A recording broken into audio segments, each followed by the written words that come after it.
એ માવો માવો હું કરે એલા માવો મોરી પાછરે માવો. હે ભાઈ તમે દિવસના એટલા બધા માવા ખાઓ આ યોગ્ય કે અયોગ્ય? અયોગ્ય છે ભાઈ, માવા ન ખાવા જોઈએ, હું સ્વીકારું છું. હા તો તમે દિવસના કેટલા માવા ખાઓ છો?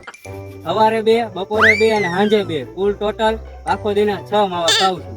હે ભાઈ તમે દિવસના એટલા બધા માવા ખાઓ આ યોગ્ય કહેવાય? અયોગ્ય છે ભાઈ, આટલા બધા માવા ન ખાવા જોઈએ. હા ભાઈ તમને ખબર છે આને કેન્સલ થઈ કે? ભાઈ મને ખબર છે આનાથી કેન્સલ થઈ શકે, પણ આના વગર એમાં રહેવાતું નથી અને આ અમારી રગરગમાં ઓછી ગયો છે. તમને ખબર હોવા છતાં તમે માવા ખાઓ તો આ યોગ્ય કહેવાય કે અયોગ્ય કહેવાય? અયોગ્ય કહેવાય ભાઈ, હું સ્વીકારું છું. તમારે માવો ખાવો જોઈએ કે ન ખાવો જોઈએ? તમે આ પબ્લિક ને શું કહેવા માંગો? ભાઈ હું સ્વીકારું છું, માવો ન ખાવો જોઈએ અને પબ્લિકને પણ હું કહું છું કે માવો ન ખવાય.